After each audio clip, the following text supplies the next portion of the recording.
Dell killed the XPS name last year, and it turns out that was a mistake, and Dell knows it. Last year, Dell renamed the XPS line to Dell Premium, and everyone hated it. Your feedback has been heard, so now XPS is back and was redesigned to address some of our biggest issues. It's still the premium laptop it always was, but new components, features, and some function-first changes make this an excellent laptop for high-end shoppers. Let's start with the new design, since it was my favorite part of the new XPS. But to fully appreciate the new, we have to look to the old. Dell introduced some cool-looking, futuristic elements a few years back, first on the XPS 13 Plus. These included a seamless invisible touchpad, a touch-based LED function row, and a flush keyboard with zero spacing between the keys. While it looked cool, our reviewers, and clearly plenty of buyers, had some real complaints about functionality. These issues stuck around through to the Dell 16 Premium. The feedback on the LED touch buttons wasn't consistent or satisfying, the touchpad's edges weren't marked, and less offensively, the flush keyboard could be a little clumsy to type on. For the new XPS 16, Dell kept the general look of these features, but not at the cost of functionality. The laptop includes a physical function key row once again, less exciting maybe, but it just works. The seamless touchpad didn't get as much of an overhaul, but Dell now marked the sides of the touch area so you can see where it sits along the touchpad. This takes a little getting used to, but the haptic motor underneath goes a long way in making this a slick and responsive touchpad. The keyboard is the exception to the changes here, but for me, that's okay. The flush keyboard wasn't exactly a big issue for me like the others were, it's more of just a preference thing, and it just takes a little getting used to since most high-end laptops have that lattice design with the spacing between the keys. The keys themselves are missing the sculpting of some other keyboards, but they have enough feedback and bounce to avoid feeling totally flat and unsatisfying. Dell set all of these design features into a premium aluminum unibody design while trimming it down overall from last year's model. The new XPS 16 measures 0.6 inch thin and weighs 3.6 pounds, which is a full pound lighter than the Dell 16 Premium. Considering the laptop aims to provide the same performance and features as before, that's impressive downsizing. We need to talk about the display and camera on our unit too. Dell has a couple of screen options available, but our model has the beautiful 3200 by 2000 pixel resolution OLED touchscreen. It's sharp and vibrant.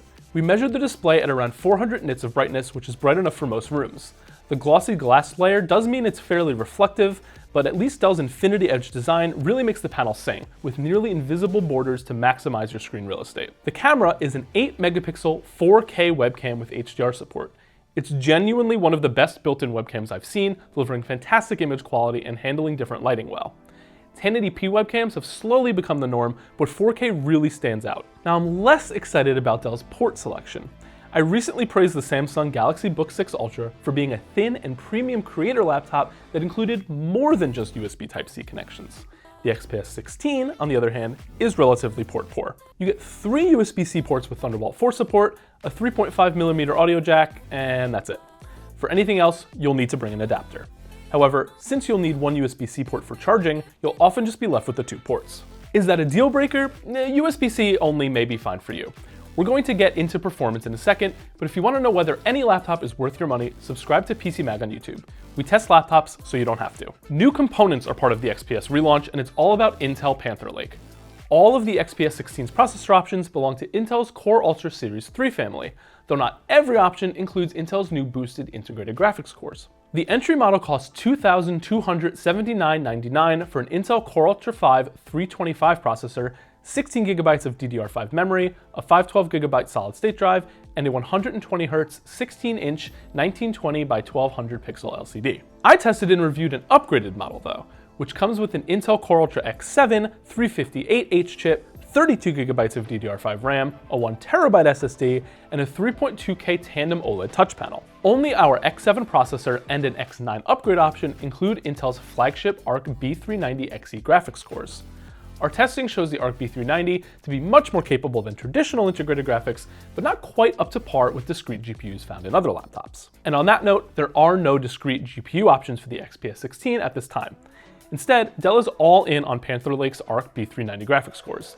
They are way more capable than integrated graphics of the past. However, if you're a content creator or hardcore gamer, you might still miss out on having a discrete GPU from NVIDIA. Now it's time to dig into performance, starting with general productivity.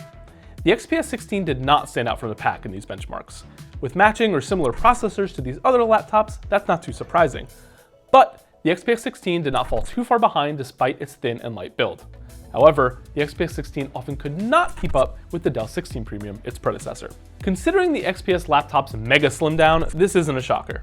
Regardless, this machine is fast enough for most home and professional use, just don't expect top tier speed. It's fast enough for most people, just not everyone. Moving on to the graphics testing, the XPS 16 and its Arc B390 graphics produce moderate graphics benchmark results. Meanwhile, laptops with the RTX 5070 graphics, like the Dell 16 Premium and Framework Laptop 16, easily outpaced it. This result met our expectations, especially since we already know that the Arc B390 is competitive with Apple's M5 GPU from previous matchups. If you're a graphics or media professional, you'll want a discrete GPU. For everyone else, this is enough muscle. This laptop's battery life is long, at just over 17 hours. And more than that would have been excellent a year or two ago, but battery life results have skyrocketed since then thanks to more efficient processors.